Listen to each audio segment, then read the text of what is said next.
jury investigation. Imagine what they are going to find. I mean, we have spent years just trying to peel back the layers of this onion, and now we finally discover all of these connections and all of these players. But going back to John's story, it is so vitally important, these timelines, because Nellie Orr, you know, she was working early on for Fusion GPS. Let's get a quick comment. By the way, Greg, Sarah, John are with us for the hour. We're going to be dipping into the president's speech. Well, why don't we do that now as he takes to the podium? Big, obviously a long ovation for the president. Hello, Montana. This is going to be a lot of fun. Thank you. It's going to be a lot of fun. There's no place like a Rosendale rally. Forget Trump. Rosendale. But there is no place like a Trump rally, right? We have a good time. We have a good time. And in the election, we won this state by a lot. That was not close. But I am thrilled to be back in Big Sky country with so many of my great friends and true American patriots. Thank you. Thank you. From the Rocky Mountains to the Great Plains, the people of Montana love our country so much. They honor our values, and you always respect our great American flag. You see what's happening. This is an incredible time for our nation. We have the best economy in history. The stock market is at record highs. Unemployment is at historic lows. And more Americans are working today than ever before. That's a great stat, isn't it? Think of it. More Americans today. And it grows every week. Every week it gets higher, higher. But more Americans are working today than have ever worked before in our country. It's a great stat. That's a big stat. Our coal miners are back to work. And we are fighting every day for our great ranchers and loggers and farmers, and we're winning that fight, and we're winning it quickly. We're rebuilding our military, crushing the terrorists, and taking care of our veterans. America is winning again, and America is being respected again. As you all saw this week, the Senate is now considering a truly exceptional nominee for the United States Supreme Court, Judge Brett Kavanaugh.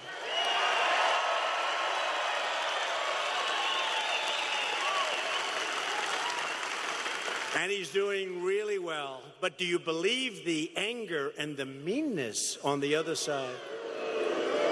Sick. It's sick. The whole country has now seen his amazing intellect and his brilliant legal mind. Judge Kavanaugh deserves overwhelming bipartisan support, and I think he's going to be one of our truly great Supreme Court justices.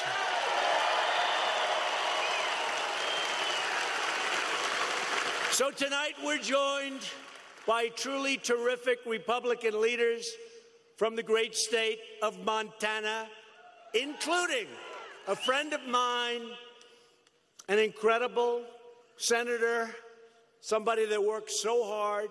And I can tell you, I don't want to embarrass him, but I'm going to tell you, he loves you, Senator Steve Daines. Hello, Steve. Thank you, Steve. Great job. Steve is a worker, and he does an incredible job. You also have a great Attorney General who I've gotten to know over the years, Tim Fox, doing a fantastic job. Thank you, Tim. Thanks, Tim. Your Secretary of State, Corey Stapleton. Corey. Thanks, Corey. State Superintendent of Public Instruction. And he's just, I mean, this is a fantastic person. Elsie Aronson. Elsie, thank you. Thank you, Elsie. Great job. Been fantastic. You are really, she has done some job. I've heard all about you, your reputation. Thank you very much. And your outstanding Montana GOP Chairwoman, Deborah Lamb.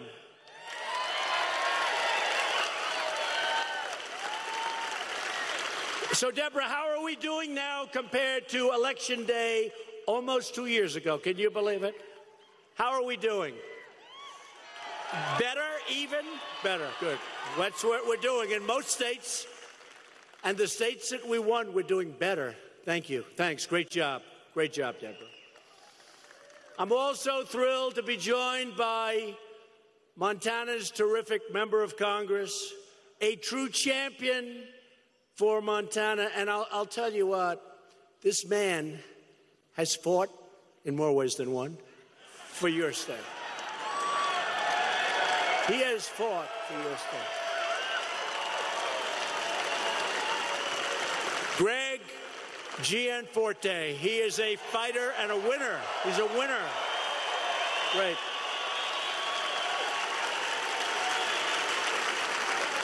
He loves your state. Thank you very much, Greg.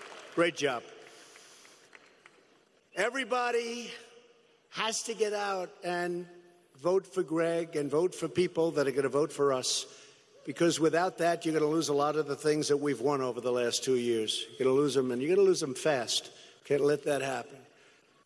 But I'm here for a very specific reason.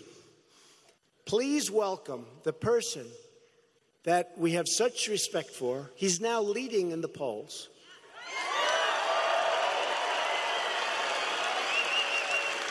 But I don't want to say that. I want to say he's just a little bit like 1 or 2 points behind. Is that okay, Matt, for me to say that? But he is somebody who is going to be a phenomenal United States Senator from Montana, Matt Rosendale. Matt, come on up. Matt. Where's Matt? Come on up, Matt. Come on up, Matt.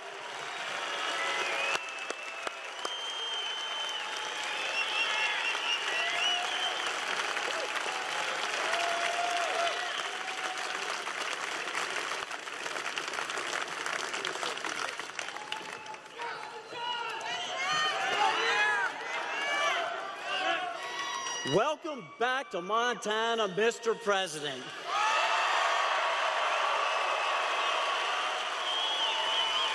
All right, as we get a break in the president speaking, we go back to John Solomon, Sarah Carter, Greg Jarrett. Greg, you've been also following John's breaking news story today on top of Sarah's news and on top of, it seems like, the unredacted materials that everybody's been requesting of the president, FISA warrants and 302s and other issues that could be exculpatory, even to people like Papadopoulos and Page. This all may be coming out either tomorrow or within days.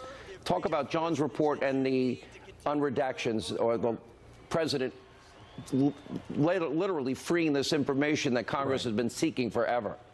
Well, Congress deserves this information. They're legally entitled to it. It's under subpoena, and the Department of Justice and the FBI have been obstructing justice and obstructing Congress, and the president can put a stop to it with a wave of his pen. 4 different sets of documents, and I'm told they will not only be exculpatory of the president himself, but they will be explosive in the level of corruption that the FBI and the Department of Justice engaged in, that they used false intelligence knowingly to target and frame Donald Trump, to launch this dilating investigation of him, and to spy on the Trump campaign through a FISA wiretap warrant. So the American people deserve to get to the bottom of this, and the only way is sunshine is the best disinfectant. Let me go back to Let John Americans Solomon. read these documents. And John, your breaking news report, this is a profound piece. And, you know, I could pull it out here, and you go to the headline of your piece, War's efforts to secretly reshape the Trump probe started in early 16. Now we know that Orr and Steele are close. Right. Steele is funneling information, as I was pointing out to Sarah, to Andrew Weissman. Yeah. So Hillary Clinton's Russian paid-for lies make it all the way into Mueller's special counsel office. But more importantly, Bruce Orr is the conduit, 70 contacts plus with Steele, meetings, texts, written messages. And who does he bring to the meeting? The meeting that they're going to talk about where it launches him towards the FBI, he brings his wife. The conflict of interest is sitting at the table. And Lisa Page. And Lisa Page comes to the meeting. And Peter Strzok. And Andrew McCabe. Yep. And they're all Trump and haters. Weissman.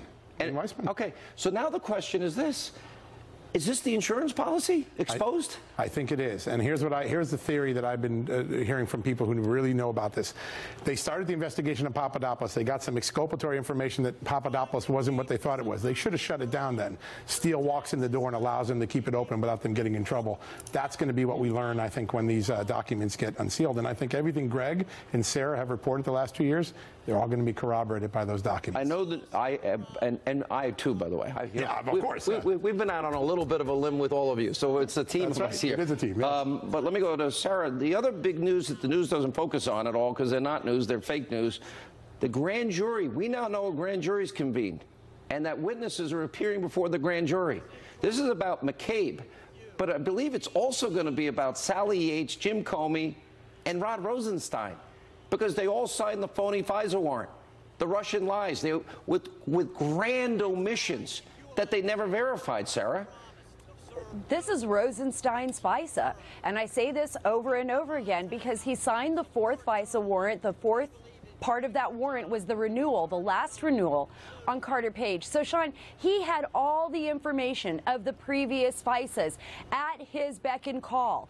And he can't make up any excuses. He put his signature on that. He can't say, well, I let someone else read it. No, it was your job. This is about a presidential campaign. This is an investigation into the President of the United States, Rod Rosenstein. It is your job to ensure that that FISA was solid, that FISA abided by the law. And now what we know. But wait a minute. If the grand jury is convened and witnesses are being heard, and he signed the last FISA when we had all the information for sure, then it was the bulk of information that phony Steele Clinton paid for dossier.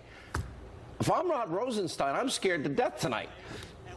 Oh, I would be scared to death, too. And what we have to look at is, you know, with John's story, I think this is so important, and we got to go to the big picture, Sean, because if you step back, the FBI is investigating Trump because apparently they believed that there was some kind of collusion with the Russians. But the FBI had no problem putting Russian lies into a FISA warrant to spy on an American citizen. So back to the collusion. The collusion does not appear to be anywhere near President Trump. It appears to be directly with the higher officials at the FBI. Real quick, John, what does that mean for Rod, James, Andrew, and Sally? Well, here's a great question. Bruce Orr worked directly under Rod Rosenstein when he signed that fourth one. Bruce Orr says, I knew it was hearsay. How could Rod Rosenstein... Said inadmissible. Yeah, inadmissible and hearsay. Uncorroborated.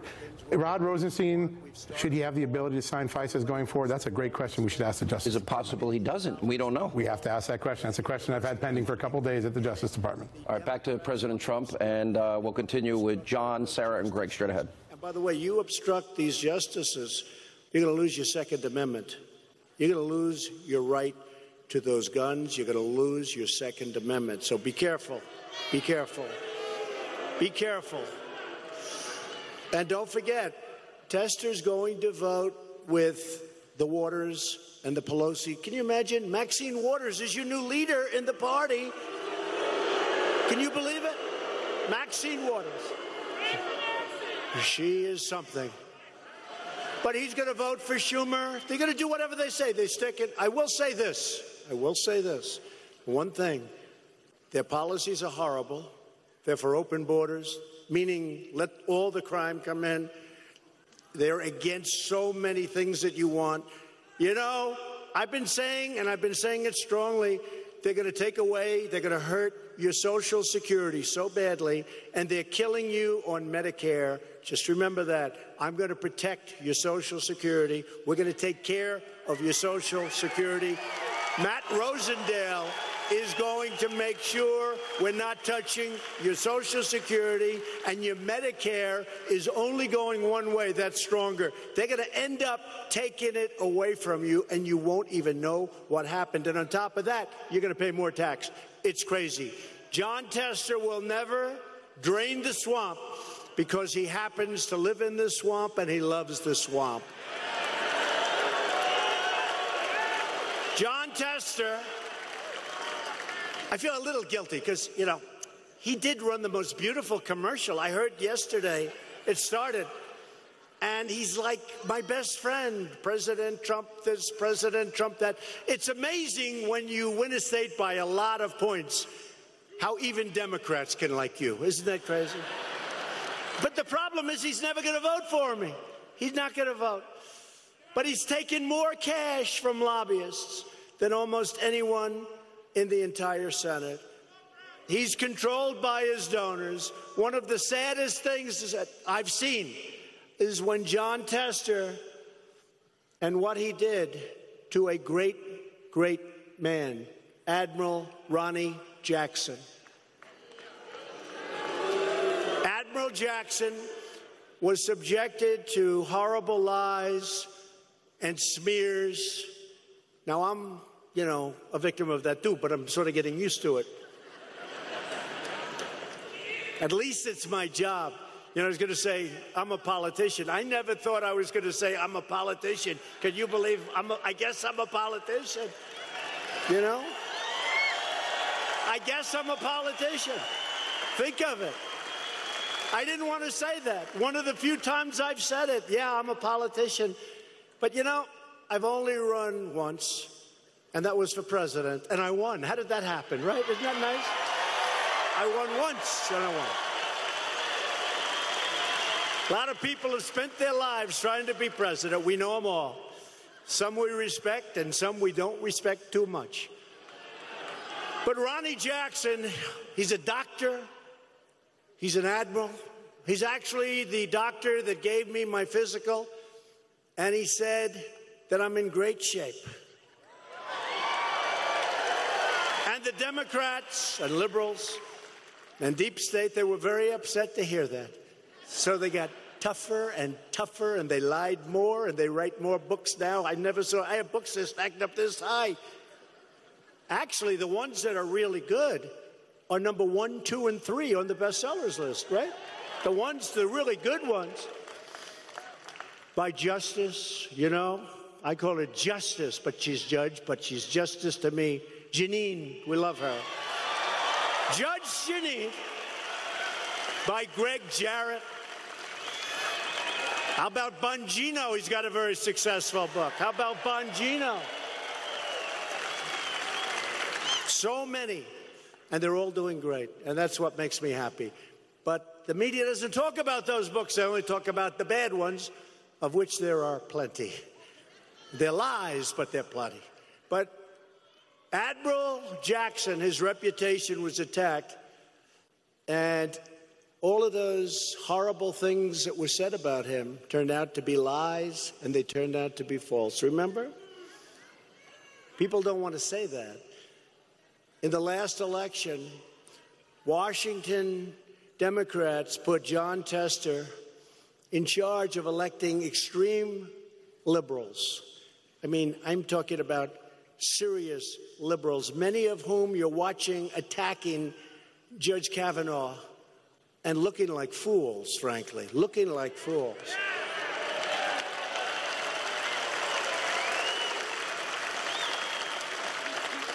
And one of them will most likely be a candidate to run against your favorite of all time president, me.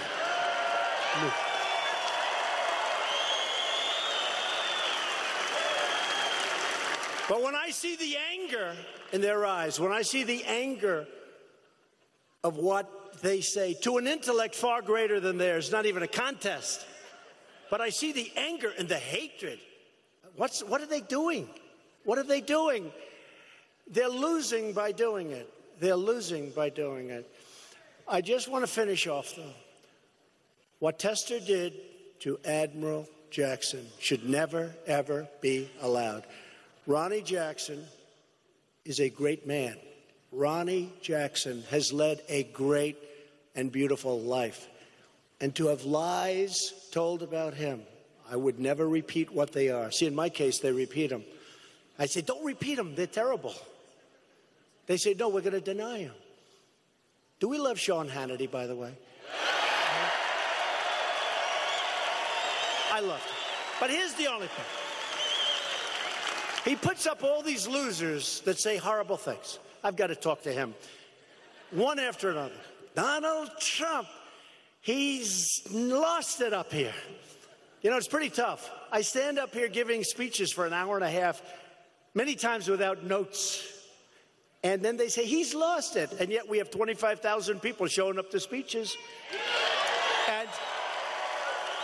And by the way, look at all the fake news back there.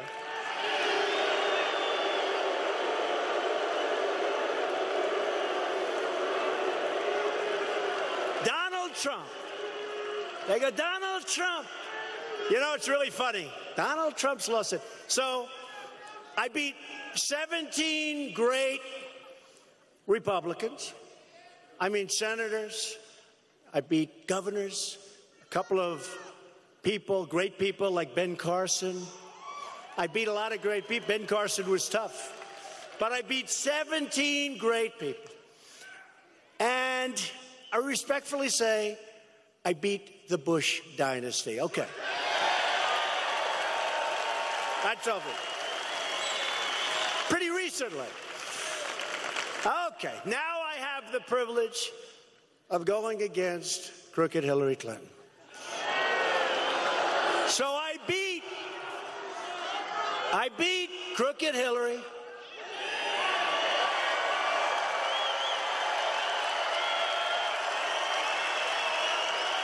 I beat crooked Hillary. And the Electoral College is hard. It's, frankly, if we didn't know better, and maybe we're starting to find things out that we didn't know, it's hard and harder to win than popular vote. Popular vote, you go to 3-4 states and boom, boom, boom, you win the, it's like the 100-yard dash versus running the mile. You practice differently. She forgot that. She forgot to go to a couple of very important states. Gee, I don't think I'm going to go to Michigan too much. I don't think I'm going to go, she said, to Wisconsin. I do hear her husband said, you know, you better go to Michigan. You better start going to Wisconsin. Well, fortunately, she didn't listen to that. But think of it. So I beat the Republicans, governors, senators. I beat the Bush dynasty, respectfully. I beat Hillary, who stole it from Bernie. Bernie should have won, but that's okay. They stole it. Superdelegates. How do you like superdelegates? But she's got superdelegates that were handed to her. Bernie should be angry. Why isn't he angry? Crazy Bernie. He is so crazy, but you know what? I saw him the other day on television, and he's ranting and raving. He's sitting behind a microphone. I'm going to do this. I'm going to that. Bum, bum, bum. The hair's flying. He's going crazy. He's going crazy. And I said to my wife, honey, look at that guy. You got to hand it to him. No, you got to hand it to him. He doesn't quit. He doesn't give up. I just don't understand why he allowed that to happen. And he goes back into being an independent. But now he's coming back in. And I guess he's going to run. He's going to run. But think of it. So you beat two dynasties. You beat all these politicians. Charles Krauthammer, when I announced that I was going to run,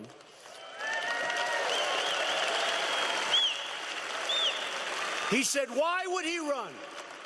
This is the fine. Oh, he didn't know me, so I'm not insulted. He said, this is the finest field of Republicans ever assembled. I actually did. I looked at my wife. I said, you know, that's his business. He just said, these are the finest ever assembled. Why am I doing this? And then I said, that's okay. I'll do it anyway. Let's see what happens. Let's see what happens. So I beat all these senators, all these governors, all these brilliant political minds. Then I beat the other side. And then I listened. Is he competent? I think I'm pretty competent, right? Don't you think so?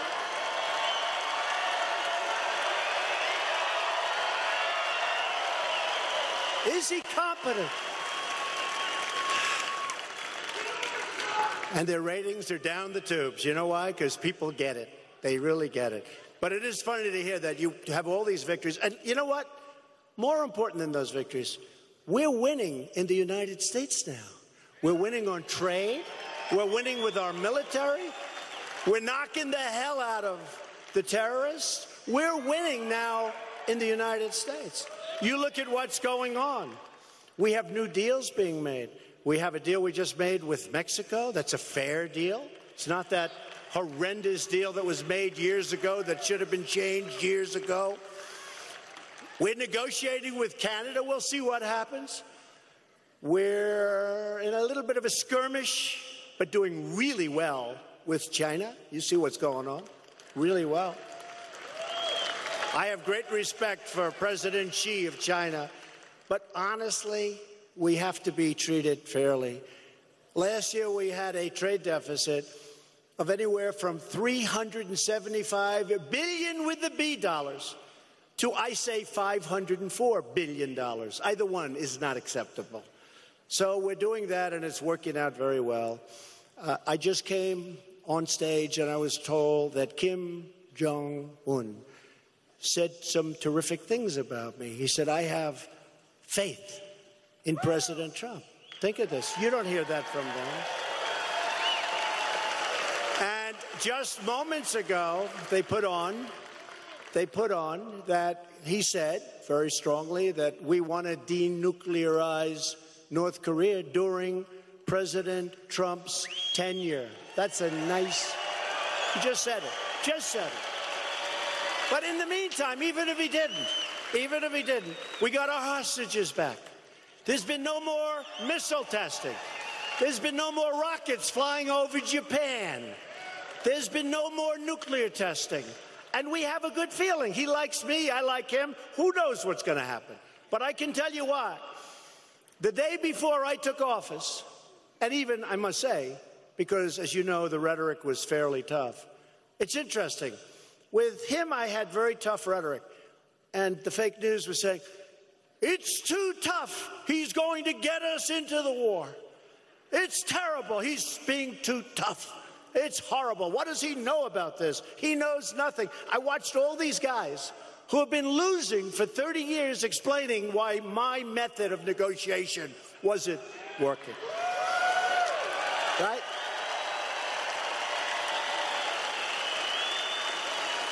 And I'll tell you what, I respect him, he respects me, and I think something's going to happen.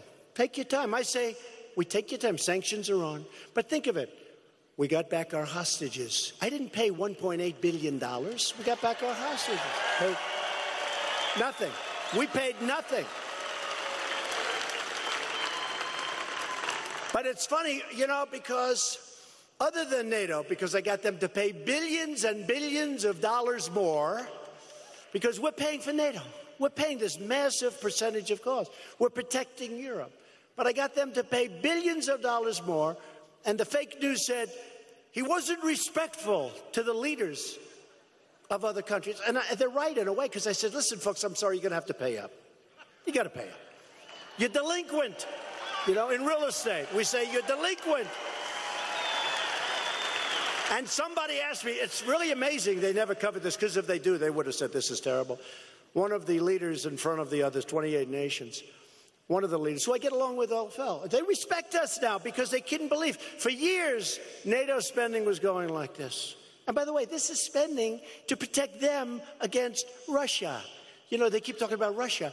We're protecting, I got them to pay billions of dollars more, okay? But they said, sir, could we ask you one question? It's always nice when a president or a prime minister calls you sir. That means he's a certain respect. He said, if you don't walk away from these meetings with us paying what we're supposed to be paying or much more, will you leave us? I said, yes, I will. And they all said,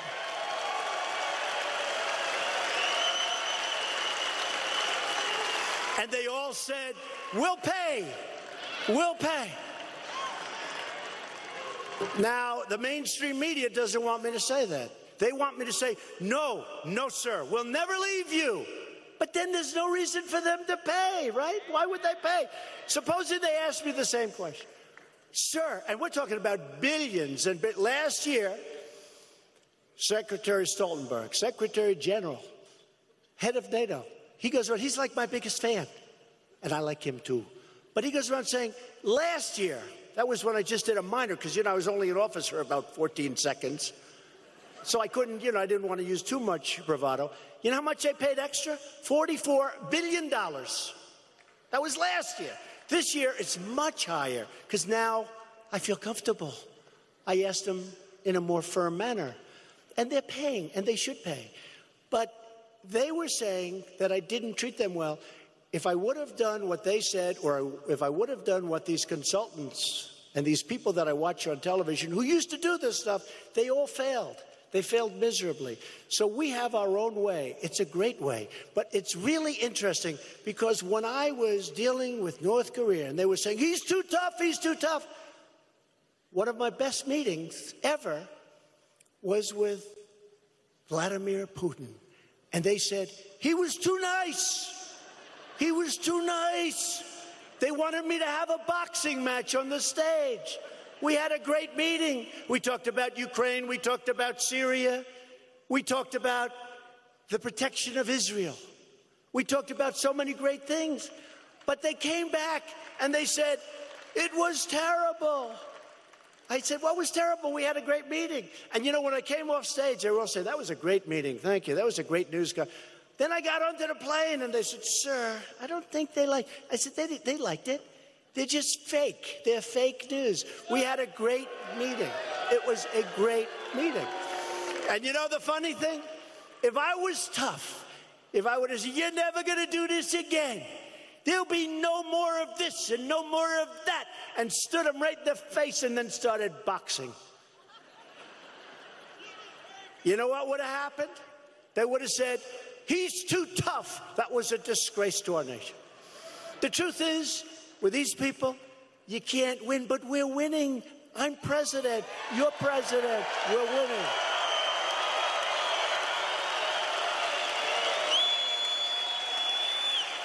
So everybody knows John Tester's game. He says one thing in Montana, but does the exact opposite in Washington. That's what happens. He'll come home and tell you about your Second Amendment, then he'll vote for something where you knock the hell out of it. John Tester talks like he's from Montana, but he votes like he's Nancy Pelosi. That's what he votes. He's a Nancy Pelosi. No, look at his voting. It's the same voting as Schumer, Nancy Pelosi, and the legendary Maxine. John Tester voted no on tax cuts, and he voted for the Obamacare disaster, which we almost repealed and replaced, but we'll get it done. And remember this, we got rid of the most unpopular element of Obamacare, right? The individual mandate. We got rid of the individual mandate. That was the most unpopular single. That is where you have the right to pay a fortune for the privilege of not having to pay a fortune for bad health care. Right?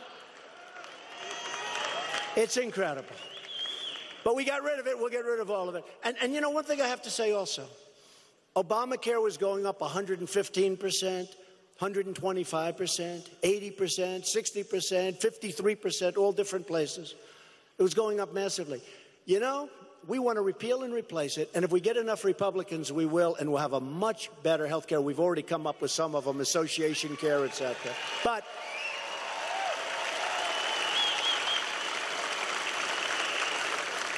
to do it, and we will do it, we had it done.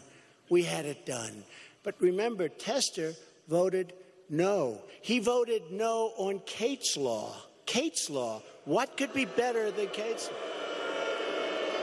He voted no on enhanced vetting for refugees. Let's not vet them. Let's just let them pour right into Montana, and you see what's going on. And John Tester voted in favor of deadly sanctuary cities. Tell me that. So that's not a person from Montana. I have a lot of friends in Montana. I don't get it. How did he get elected? How did he get elected? John Tester voted for very liberal Obama judges 99% of the time. And yet, he would make it impossible for an incredible, distinguished admiral, doctor, not to get in. Figure that one. And yet, super liberal judges, many of whom are mocked and scorned. And John Tester voted against our incredible Supreme Court Justice Neil Gorsuch. How do you do that? How do you do that? First in his class at Harvard, first in his class at Oxford, and he decides, I think I'll vote no. And by the way, Justice Gorsuch is great, and he's doing a fantastic job, and Justice Kavanaugh will do the same job.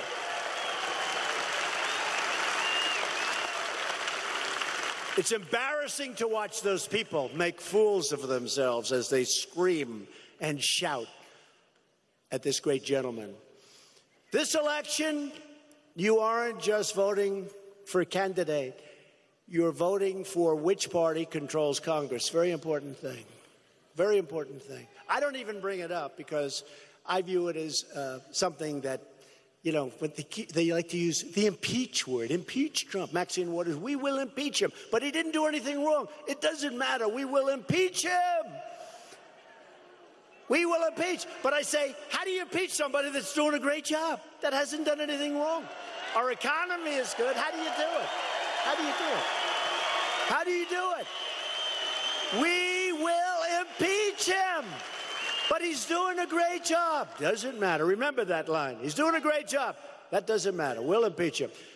It is a hell of a place in Washington. You know, I was thinking, if that happened, every time a Republican or a Democrat, opposite, got elected president. So let's say a Democrat gets elected someday. Hopefully it's a long time. But let's say a Democrat gets elected. And let's say we have a Republican House. We will impeach that Democrat, right? And then a Republican. We won by a lot. We won by a hell of a margin. That's a lot. That electoral college, we won by a lot. Okay, so we're in there. We've got the best employment numbers in our history. We've got the best economy in our history. You look at the numbers in every category, it's great. We're doing a great job. We're putting on phenomenal judges. And you take that and you do. Then what you're going to have is you'll have a country that's going to turn into a third world country. Because if the opposite party becomes president, every time before it even starts, before you've even found out whether or not he or she is going to do a great job, they'll say, we want to impeach him, and you'll impeach him. It's so ridiculous. But we'll worry about that if it ever happens. But if it does happen, it's your fault because you didn't go out to vote. Okay? You didn't go out to vote. You didn't go out to vote. That's the only way it can happen. I'll be the only president in history. They'll say, what a job he's done. By the way, we're impeaching him. Today's Democrat Party is held hostage by haters, absolute haters, left-wing haters, angry mobs, deep state radicals, and their fake news allies. Those people are the best. They're the best allies of them. I mean, you look at the Washington Post or the New York Times, I can never get a good story. I mean, you look at this horrible thing that took place today. It's really, is it subversion? Is it treason? It's a horrible thing. Even, you know the good thing about that? Even liberals that hate me say, that's terrible what they did. And it is really terrible. You know, when I won the election, the New York Times, all their subscribers were leaving. And when I'm ultimately no longer president in hopefully about 6.5 years from now,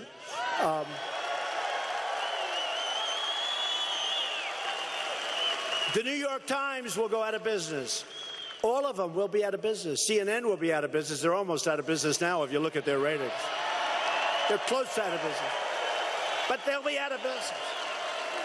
But the New York Times, you remember, it was very famous. Nobody's ever seen it before. Maybe never done before. They apologized for their bad coverage of me. They apologized to their subscribers because after I won, everyone said, what the hell happened? What happened? We're reading this piece of garbage, and the guy that they kill every day, he won. So they wrote, does anybody remember? There was a very big story. They wrote an apology to their subscribers to stop the flow of people leaving and giving up their subscription to the New York Times. And it was quite amazing to watch. And, you know, honestly, for 2 weeks, they really covered me well. And then it began. And then it got worse and worse and worse, and now we've reached an all-time level. The level of hatred is quite great, but that's okay. On the way over here, I saw a liberal pundit. He was filled with anger, and he was attacking me and our great administration. We have great people. I'll tell you, the White House is really working good. They had, my wife put out a tweet today. Did you see that she doesn't do this. She put out a tweet.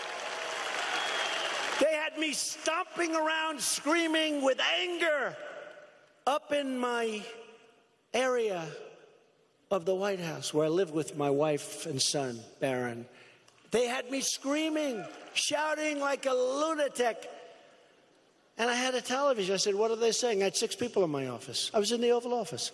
And we were having a talk on trade. Actually, it happened to be trade with Canada. They were telling me what's happening. And they said, sir, you're not up there screaming and ranting and raving. You're here talking. That's how dishonest it's become. But I asked a young, bright staffer of mine, why are they so filled with this much hatred? Why? Our country's thriving, jobs are booming, prosperity is soaring, and the future has never looked brighter for the USA.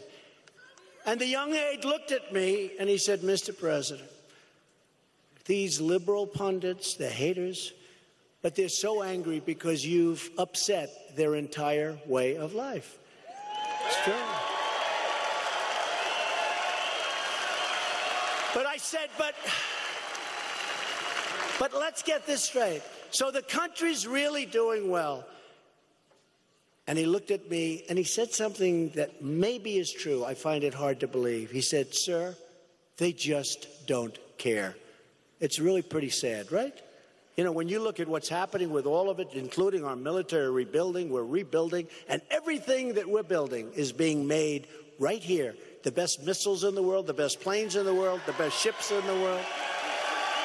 It's all being made right here in the United States. The so-called resistance is angry because their horrible ideas have been rejected by the American people, and it's driving them crazy. Crazy. They're the ones, honestly, that have been driven crazy. The latest act of resistance is the op-ed published in the failing New York Times by an anonymous, really an anonymous, gutless coward. You just look. He was, nobody knows who the hell he is, or she, although they put he, but probably that's a little disguise. That means it's she.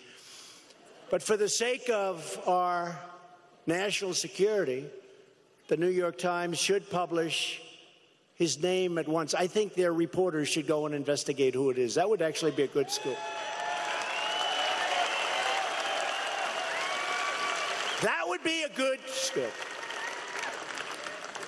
Unelected deep state operatives who defy the voters to push their own secret agendas are truly a threat to democracy itself. And I was so heartened when I looked. I think it's backfired. Seriously, people that don't exactly dig us and they don't exactly like me, they're fighting for us. It's an incredible, it's actually a beautiful thing. We've picked up a lot of support because at some point this whole thing is going to be exposed. And it's really bad and it's really dangerous and it's really sad for the media and the mainstream media. It really is sad. When I told you about the good news coming out of Korea today, They will hardly even report it. If this were President Obama, that would be the biggest story in the history of our country. But it's going to be, sooner or later, it will be exposed. The policies of our political opponents have brought about only failure, destruction, and humiliation to our country. Look at what happened. Look at where we were, and look at where we are.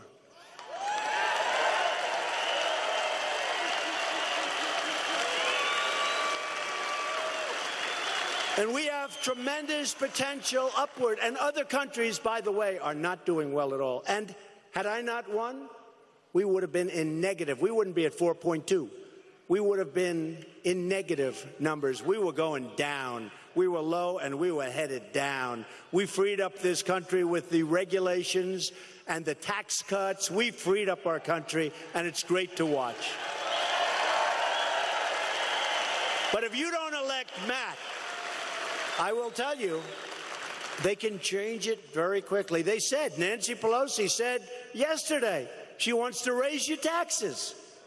I mean, okay. Tell me, is raising your taxes like supposed to be a popular thing to do? Because what's going on, they have been driven so far left.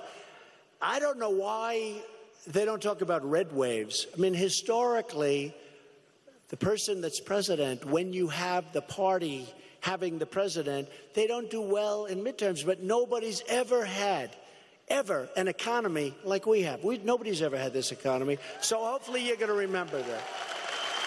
They robbed our middle class while spending trillions of dollars on adventures overseas. And we're pulling way back, but we're so respected now. You can pull back a little bit, but we're so respected. They're not playing games with us anymore, folks. They're not playing games. I don't want to tempt them too much by telling you things that don't happen anymore to us, because there's no reason for me to tell you. But when you see some of the things that happened 4 years ago and 6 years ago and 8 years ago, you take a look at what happened, and you take a look at what happens now, where we took that horrible Iran deal and we terminated it, and you look at what's going on.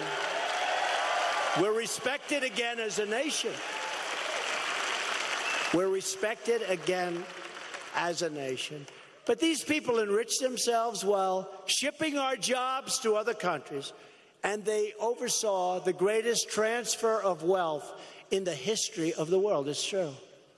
This is the greatest transfer. NAFTA was such a bad deal. Some people say, oh, please, would you extend NAFTA? I said, we have to renegotiate it. It's such a bad deal. And when I was campaigning, I said, we'll either terminate it or renegotiate it. I don't care.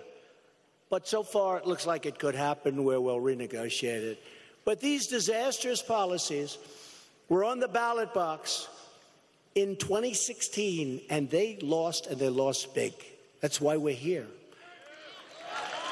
In 2016, the American people voted to reject this corrupt globalism. They voted to reclaim their independence and their pride. And they voted, most importantly, to make America great again. It's very simple. Soon we'll be changing it to keep America great. Keep America great. Soon. When should we do that, by the way? Okay, wait a minute. Soon we're going to have to change because we are doing well. So when do we change, make America great again, to keep America great? I don't know. Soon. We're draining the swamp, and the swamp is fighting back. But don't worry, we will win. We will win. We always win. We always win. This November, you need to vote Republican. Vote for Matt Rosendale and vote to put America first. Have to do it. Have to. Republicans stand for stopping illegal immigration, fixing horrible trade deals, cutting your taxes in a major, major way, biggest tax cut in the history of our country.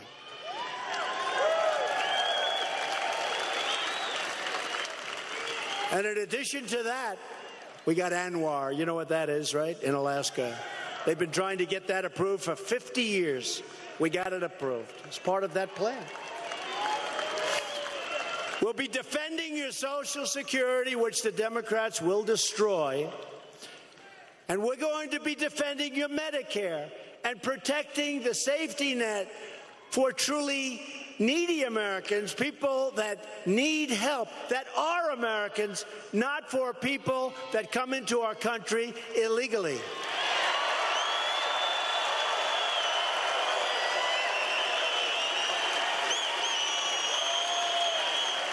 Democrats want to raise your taxes. They want to raise them. I don't get it. I don't think I could win if I said, I'm going to raise your taxes. Ladies and gentlemen, I'm going to raise your taxes. Oh, good. Alice, I don't think we're voting for that guy. They want to raise your taxes. I don't know. Maybe they know something I don't. Blue wave, we're going to raise your taxes. We're going to let crime go all throughout our country. We're going to get rid of ICE so that as the crime comes in, we're going to have none of our people that are so tough. These are great people, but these are tough, strong. These are warriors. These are warriors. I don't want to do it. You don't want to do it. I'm looking at these people in the front row, two of whom I know. They don't want to do it. ICE does it like, hey, it's like, let's go out to dinner.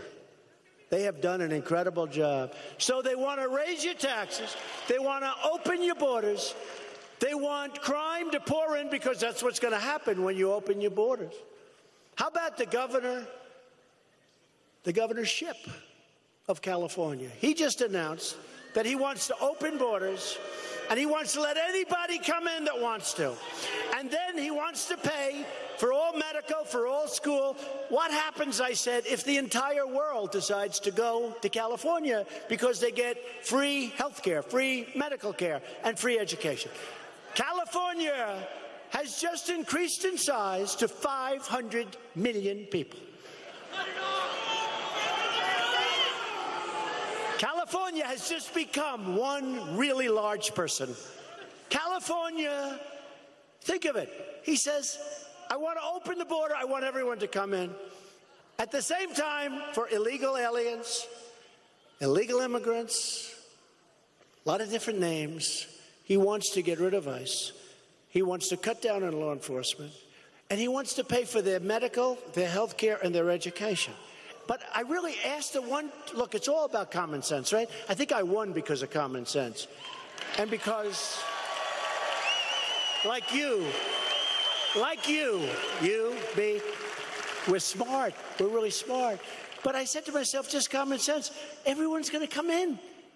I may even move to California to get free health care. I may move there.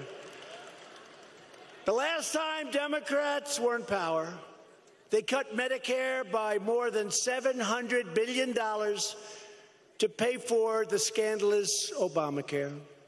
Now Democrats want to steal trillions of dollars from Medicare. I'm going to ruin your Medicare, watch. They want to turn America into Venezuela. I don't think so. Democrats would destroy Medicare with Medicare for all. You heard that. Medicare for all. Until they run out of money, which will be like in the third day. And then it'll be Medicare for none. Or it will be 1/10 Medicare what you used to get. They want to rob our seniors of their Medicare benefits. And they want to raid your Social Security. They will destroy your Social Security. And I'm going to save your Social Security. We're not touching your Social Security. Do you remember when I ran? You remember when I ran? I said, I'm not touching Social Security. Everybody said, well, and everybody else wanted to do things with Social Security. I said, we're not touching your Social Security, right? I didn't touch your Social Security. Remember what I said? Growth. Growth will take care of it. Growth. And that's what's happening. We are growing beyond what anybody expected, beyond what those people thought was possible. We're growing. It's called growth. A lot of money's coming in. Democrats also want open borders. And all of that equals massive costs, massive, and massive crime, and massive tears. Tears. You look at the families that have been so badly hurt. Republicans want strong borders. We want to finish the wall. We're up to $3.2 billion. We've done a lot of work on the wall. A lot of people don't understand that, but that's okay. Got to finish the wall. And we'll get that approved. We're going to get it approved. Let's move it along. I'd like to do it. I could do that whole thing in 1 year, but these guys are holding back. The only thing Democrats are good for is obstruction and resisting. Their whole campaign is resist, resist. I don't get it. We're going to have no crime. We want to protect America's great people and its great citizens. We want to protect American benefits, and we're doing that, and I've done it. In Maryland, the Democrat candidate for governor wants to give illegal aliens free college tuition, courtesy of the American taxpayer. Come on in, free college. In Florida, the Democrat nominee for governor wants to abolish ICE and release hundreds of criminals onto our streets. He wants to also take care of their Medicare and every other thing you can take care of. You name it, he wants to take care of it. And Florida will be a disaster. Florida is one of the most successful states in our union. It'll be a disaster. You have a great candidate in Florida. It's called the Republican candidate, Ron DeSantis. Ron for governor. This election is a choice between Democrats who want to abolish ICE and Republicans who want to abolish MS-13. It's very simple. People have no idea how bad they are. Nancy Pelosi got extremely angry at me when she started yelling, "They're human beings. Don't talk to them like that. Don't call them animals." Remember, she said, don't call them animals? Then you see what they do and how they do it and the viciousness of it.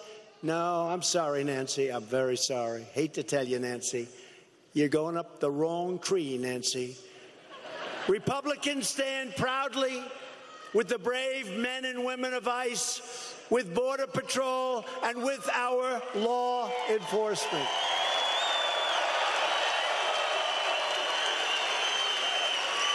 Every single day, ICE is tracking down drug dealers, child predators, gang members, and vicious killers. And we're either throwing them the hell in jail or getting them the hell out of our country, and we're doing it fast.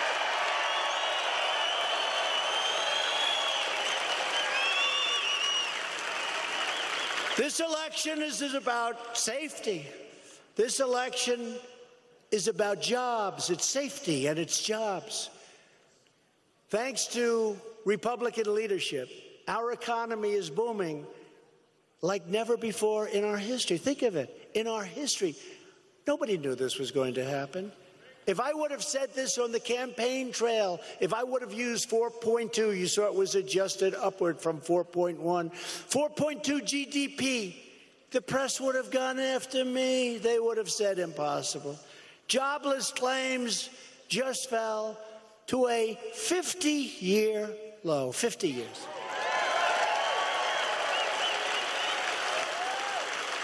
We've created over 4 million new jobs since the election and lifted almost 4 million Americans off of food stamps. Think of that.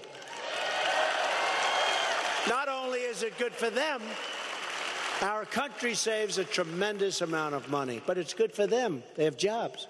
We've added over 400,000 new manufacturing jobs that the Democrats say are gone. And that number is going to very shortly, with what's happening in certain areas, be well over 600,000 manufacturing jobs. Something that makes me very happy, makes a lot of my friends very happy. African-American unemployment recently achieved the lowest, think of that, the lowest rate, lowest ever recorded in the history of our country.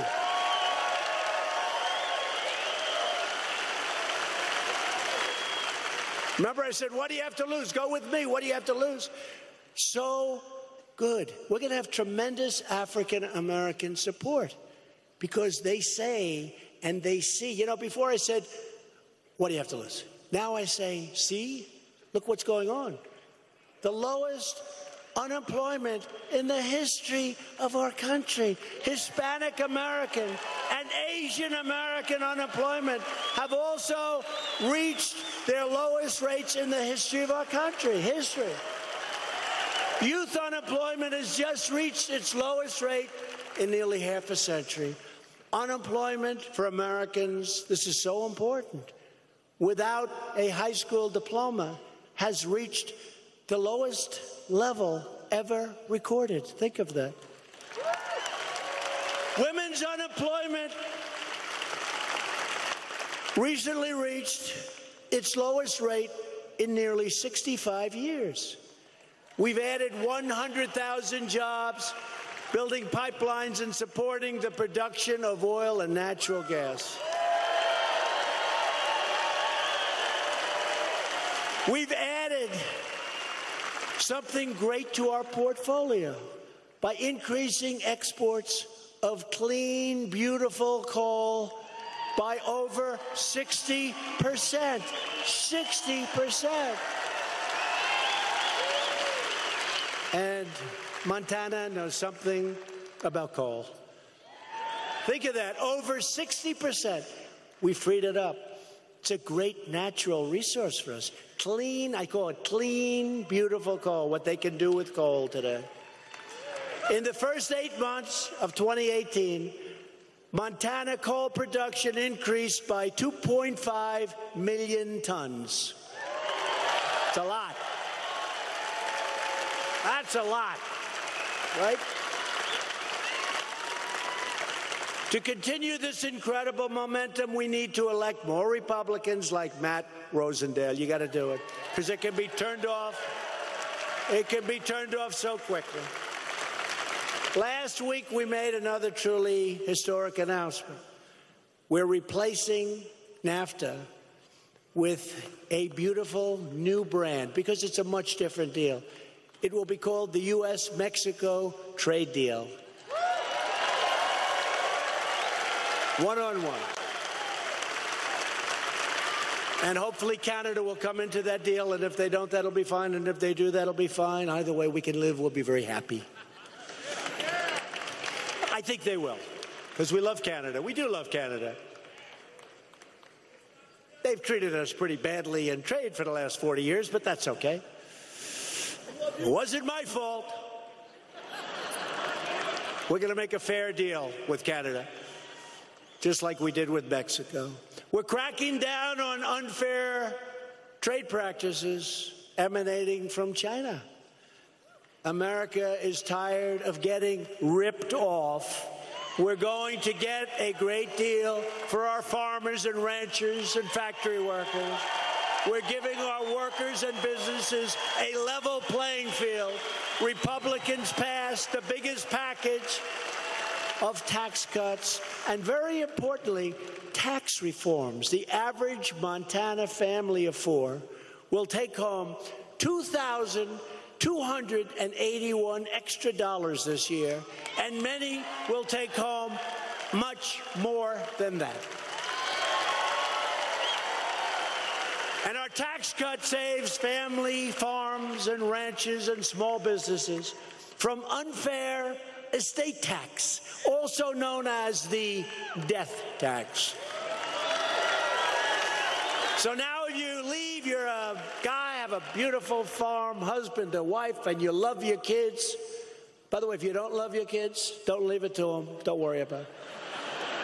Then this won't help too much. But you want to leave it to your kids. You'd like your kids to take over the farm, but you couldn't do it because they had to borrow a fortune in order to work it out. We got rid of that tax. That's a big deal. It's a big, big deal. So you can leave your small business or your farm or your ranch, and they won't have to go into a big bank and say, gee whiz, wouldn't it be great if we could borrow some money? By the way, Dodd-Frank, little thing, I fixed it. Dodd-Frank. has been changed. We're canceling Obama's illegal anti-coal, so-called clean power plan. Sounds so beautiful, right? You know what that means. You know, when I did, I said, man, this is a tough one. It sounds so nice. Clean power plan. There's only one problem. It doesn't work. Doesn't work. It'll put our country out of business. It took away our greatest natural resources. We couldn't do anything with them. It was such a pretty term. Clean power plan. It's out of business now. We're going to have clean power, but it's not going to be under the Clean Power Plan. And we're strongly protecting our public lands for hunters and fishermen and everyone who loves the outdoors, like my son, Don, who comes here a lot.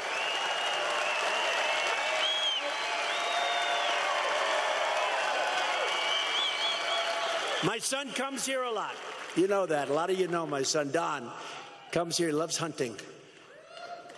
We passed Veterans' Choice, giving our veterans the right to see a private doctor if he has to wait in line for the rest of his life. And we also passed the landmark VA Accountability Act. They've been trying to pass both of them for more than 45 years. I got them both passed. And with accountability now, if a bad government worker abuses one of our great veterans, and we love our veterans, we turn to them and we say, you're fired, boom. We secured a record $700 billion for our military this year and $716 billion next year for our military. And at my direction, the Pentagon is working hard to create a sixth branch of the United States Armed Forces, the Space Force. So important. So important. People don't know. I mean, we're not just talking about going up to the moon, going up to Mars. We're talking about, you need it. Now you need it. You look at Russia. You look at China. You look at what's going on, what they're doing. We need it. We'll be the best in the world very shortly in space. I withdrew the United States from the horrible Iran deal, and I also recognized the capital of Israel and opened the American embassy in Jerusalem. Big deal. That was a big deal. And the embassy's already built. It's built about 20 years ahead of budget and schedule. I would say we're probably about 20 years. You know that story. I'm not going to tell it. But we built it real fast. We had the best location. They're all looking for a location. And a friend of mine, the ambassador to Israel, said, oh, but we already have the best piece of land in all of Israel. Best piece of land in Jerusalem. And we have a building on it. Let's renovate it. So instead of spending $1.2 billion, we spent $400,000. That was a sale. And instead of opening it in 10 to 20 or 30 years, or maybe never, we opened it about 4 months later. It's been open for a long time already. A lot of people work in there. So we have the embassy already open. Do I get credit for saving $1 billion? Not really. Someday. Someday. You know, when Abraham Lincoln made the Gettysburg Address speech, the great speech, do you know he was ridiculed? He was ridiculed. He took the horse and carriage up from the White House. He wrote it partially in that carriage and partially at a desk in the Lincoln bedroom, which is incredible, by the way, in the White House. And he went up to Gettysburg, and he delivered that speech, the Gettysburg Address. And he was excoriated by the fake news. They had fake news. He was excoriated. They said it was a terrible, terrible speech. They said it was far too short. It's not long. Many of us know it by memory. It was far too short, and it was far too flowery. It was too flowery 77 years ago, right? Too flowery. And he died. 50 years after his death, they said it may have been the greatest speech ever made in America.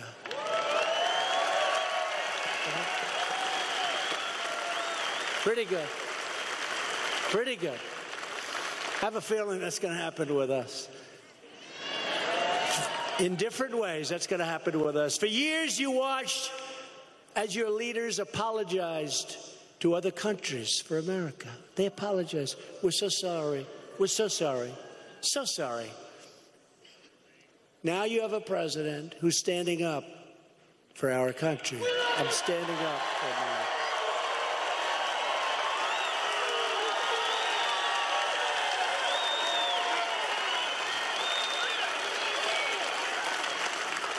Look at the size of that guy. Man. Well, look at this guy. Do I like him? Wow. Yeah.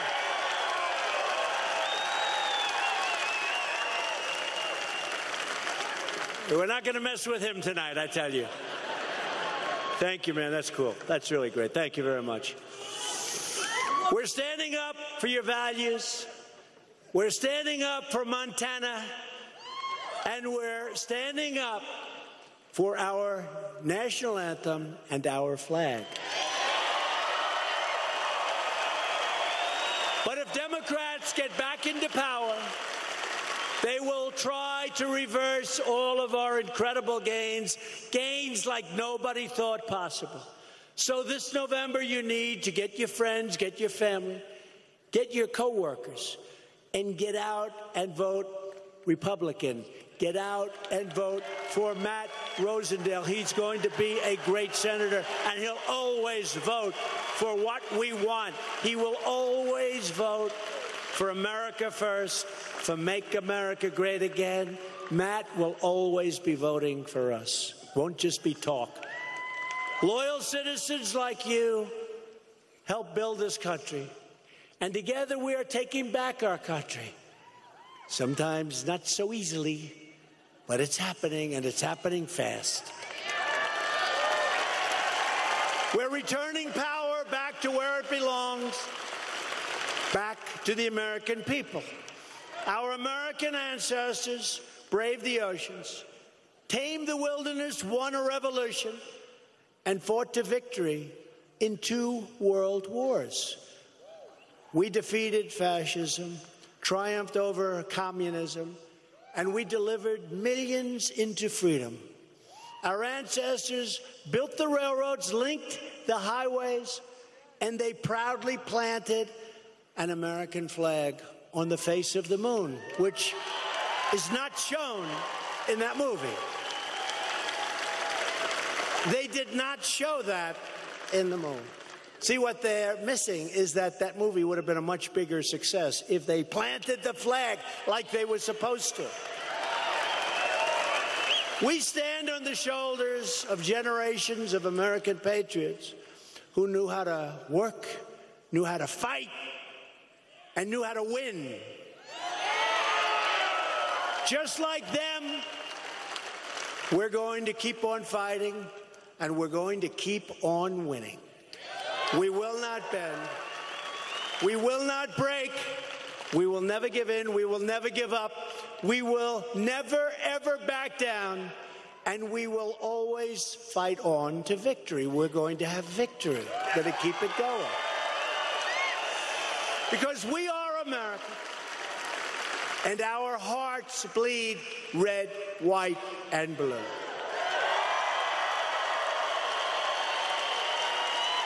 We are one people, one family, and one glorious nation under God. And together we will make America wealthy again. We will make America strong again. It's already happened. We will make America safe again. And above all, we will make America great again. Thank you very much, Montana. Thank you. Thank you.